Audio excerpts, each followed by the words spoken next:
Fala Geek, aqui quem fala é Felipe e hoje a gente mergulha na HQ Batman e Coringa, a dupla letal, edição número 7. E se você curte esse tipo de conteúdo, apoiar o canal com a sua inscrição e aquele like já ajuda demais.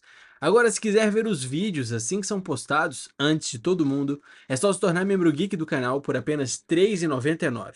É baratinho e faz uma diferença gigantesca para me ajudar e manter o canal vivo. Arlequina mantém Gordon sob a mira. Batman vai usar a chave que o Coringa quer como isca. O Coringa entra no jogo de vez.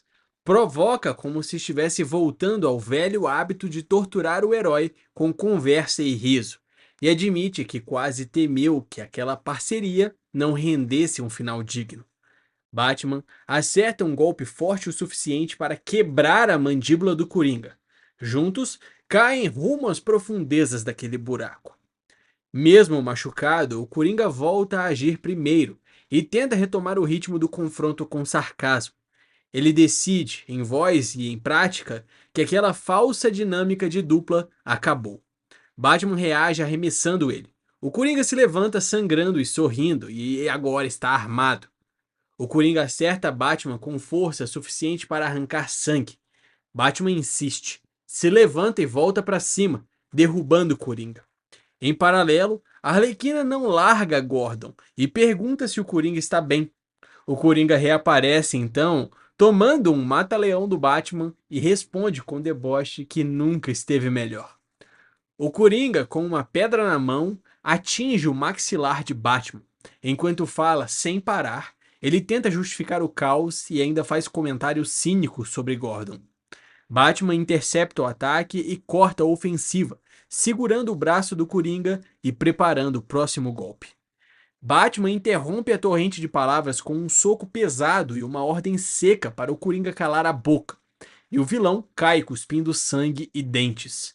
Mesmo no chão, o Coringa tenta puxar o Batman de volta para o jogo mental, ridicularizando o golpe, falando de morte e sangue e pedindo mais pancada como quem quer controlar a cena pelo deboche. Batman não conversa. Continua batendo, cada novo golpe mais brutal que o anterior. Criaturas deformadas emergem do lodo e atacam sem distinção, forçando Batman e Coringa a se defenderem no mesmo caos. Amanda Sims surge e toma a cena com frieza, dizendo que discorda do Batman e acusando-o de ter recusado a Gotham que ela queria impor, enquanto aponta a contradição do juramento dele. Ele insiste que não mata, mas gente morre ao seu redor toda a hora.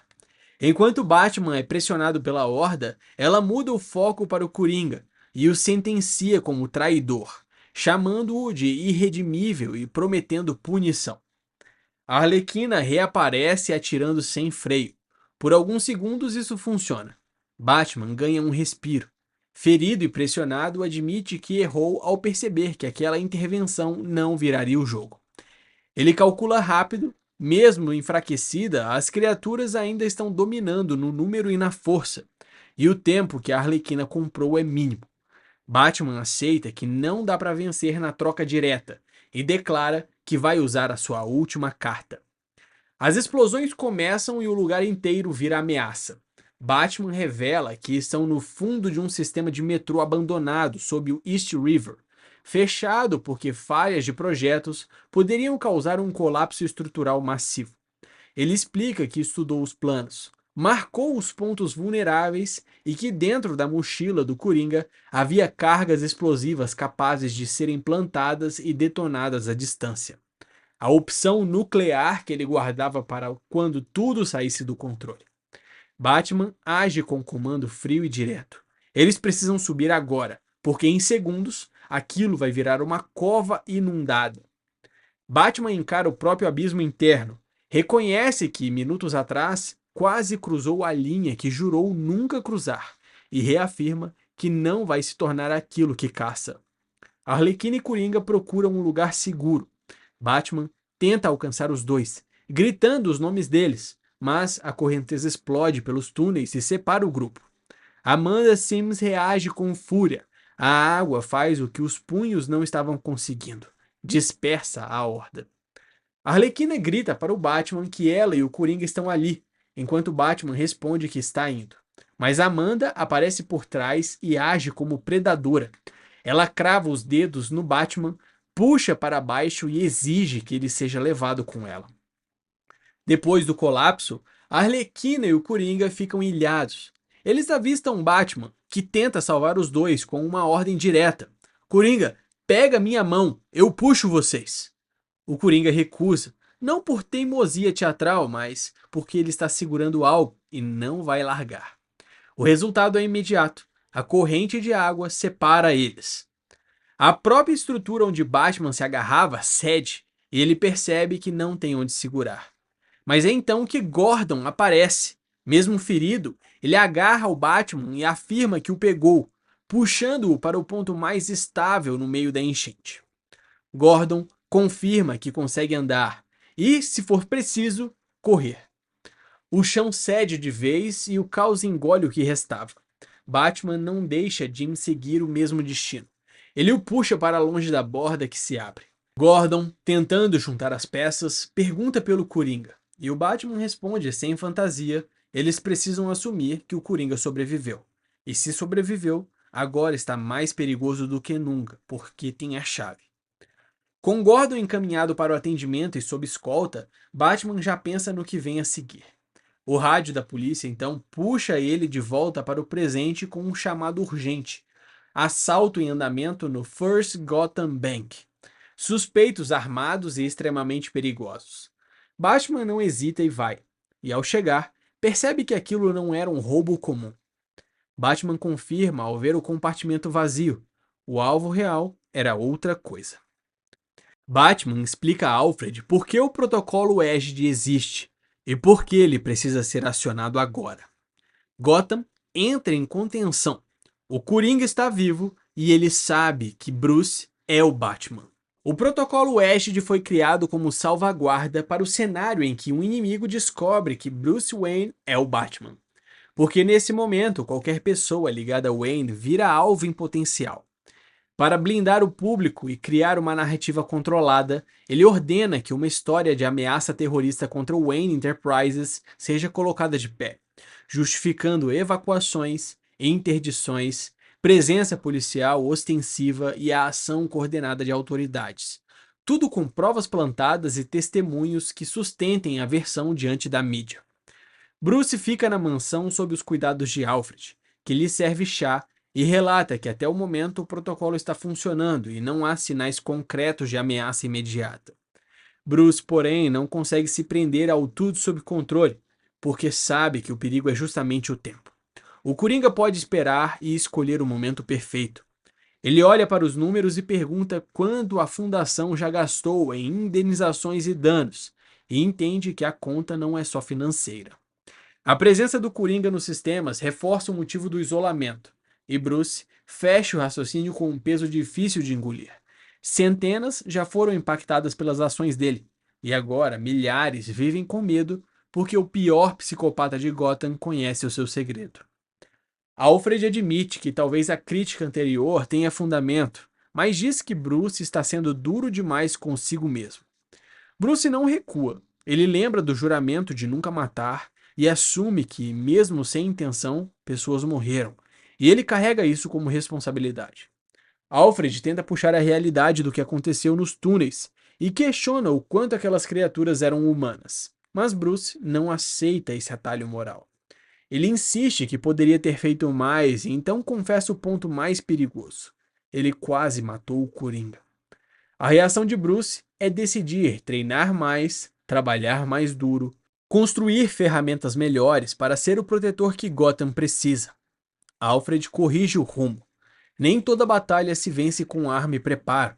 Às vezes, a cidade exige mãos abertas, e ele lembra um conselho antigo de Thomas Wayne sobre lutar em duas frentes. No fim, Alfred coloca a frase que muda o clima: o homem da caverna precisa conversar com o homem da casa. Uma caixa chega marcada para o Batman do Coringa, e ao abrir, Batman encontra um celular já preparado com uma senha anotada como piada. O Coringa entra na linha e fala como se fosse um amigo antigo, dizendo que estava se sentindo culpado por ter deixado só um bilhete e que devia uma explicação. Ele volta algumas semanas, conta que estava no cinema quando viu Amanda Sims, morta na tela, falando de Arlequina, até ela mencionar que tinha conseguido outra coisa, o Batman. O Coringa diz que Amanda contou uma história inteira, lembrando até do casamento arruinado e afirmando que ela tinha um pedaço da pele do Batman guardado debaixo da unha. Então ele confessa sua decisão. Não precisou ser gênio, só entrou no teatrinho dela, fez a parceria temporária e buscou a chave de uma caixa que guardava a vida inteira do Batman. No fim, a progressão se firma. O Coringa confirma que a identidade do Batman foi o prêmio e que a violência que veio junto foi consequência de uma escolha deliberada. O Coringa explica que Amanda ofereceu algo irresistível. Batman ouve sem falar e o Coringa martela o ponto. Amanda sabia tudo, inclusive a única coisa pela qual ele arriscaria tudo. E esse conhecimento era a verdadeira coleira. No fim, ele revela o coração do jogo. Não era sobre matar o Batman, era sobre manter o Batman refém do medo constante de ser exposto, mas que o que ele mais queria era realmente nunca saber quem o Batman realmente é.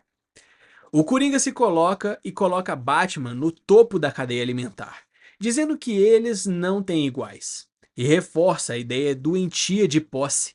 Ninguém pega o que é dele.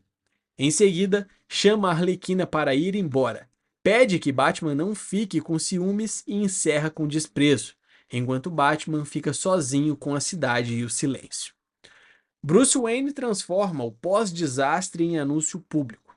Ele lembra que a Fundação Wayne sempre existiu para amparar deslocados, feridos e famílias destruídas por crime e por falhas do sistema, e afirma que essa missão agora vai crescer. Ele oficializa a mudança de nome para a Fundação Thomas e Martha Wayne, em homenagem aos pais, e fala de cooperação inédita entre polícia, Estado, prefeitura e o escritório Wayne, dizendo que essa união já trouxe resultados concretos nas investigações relacionadas a Sims, abrindo caminho para responsabilização e reparação. Então ele destaca o ponto mais importante: encontrar novos lares para crianças que perderam os pais para violência ou sofreram abuso, garantindo não só abrigo, mas apoio financeiro, educação e cuidado de saúde mental pelo tempo que for necessário. No meio da recepção, Bruce mantém o sorriso e a diplomacia, mas o mundo político tenta puxá-lo para seus próprios jogos. Um figurão elogia o discurso e imediatamente pede apoio para a reeleição. Alfred interrompe e conduz Bruce ao encontro que importa. Uma família beneficiada pela fundação veio agradecer por levar o menino Thomas para casa depois do acidente que tirou seus pais. O garoto faz a pergunta que corta qualquer máscara social. Ele quer saber se Bruce realmente conhece o Batman, e Bruce confirma com cuidado, recebendo um uau puro, daqueles que não têm cinismo. Antes de ir, Thomas entrega um papel e pede para que Bruce entregue-o ao Batman, na próxima vez que o vir. Bruce aceita. Sozinho, o Batman volta para um lugar antigo dentro de si. Ele lembra dos anos em que ia ao túmulo dos pais para se afundar na dor e reacender a raiva como combustível, como se a perda fosse o motor que mantinha a missão funcionando. Ele pensa no motivo de ter se tornado Batman e admite que a data pesa. Amanhã seria o 40º aniversário de casamento de Thomas e Martha. Só que dessa vez, a mão dele não segura apenas luto. Ele segura o bilhete do garoto, lê o recado simples, chamando-o de o maior herói de todos. Batman assume que vai visitar e honrar os pais, não como ritual de dor, mas como celebração e compromisso, e coloca como parte do que ele é. Ele se define em duas linhas que não se anulam: filho de Thomas e Martha Wayne e, ao mesmo tempo, filho de Gotham. Alguém que escolheu pertencer à cidade e pagar o preço. Ele reconhece que Gotham vive na sombra, mas afirma que essa sombra só existe porque há luz real para proteger. A luz das pessoas boas que ainda batem no coração da cidade. E ele faz a promessa sem enfeite. Gotham é família, e ele vai protegê-la com ferocidade, tanto com força quanto com compaixão. Amanda Sims afirma que vai entregar justiça do jeito dela e encara Bruce sem pedir permissão. Ela diz que ele busca a verdade, mas que ela conhece a verdade. Ela avisa que quando os culpados que ele entrega aos tribunais forem soltos, ela vai estar esperando para recebê-los, deixando explícito que não confia no sistema e que vai completar o que ele não completa. Ela admite que tentou quebrá-lo, atingir onde é mais vulnerável para fazê-lo duvidar e aceitar que, sem recursos e preparo, ele ainda é um homem. Ela revela que estava na plateia quando Bruce prometeu proteger as pessoas boas de Gotham e deixa o aviso mais direto possível. Ela vai cobrar, porque está observando. Em seguida, ela concede uma trégua calculada. Por enquanto, ele pode seguir com seus assuntos, e ela garante que o segredo dele está protegido, mas faz questão de dizer que ela mesma vai lidar com o Coringa de outro jeito. Ao mesmo tempo, ela reivindica a cidade como se fosse território. Não é Gotham do Batman, é Gotham dela também, e ela está chegando. Essa foi uma pincelada da história da HQ Batman e Coringa, a dupla letal, edição número 7. Eu espero que você tenha gostado. Não esquece de deixar o seu like e se inscrever no canal para acompanhar de perto mais histórias como essa. Valeu!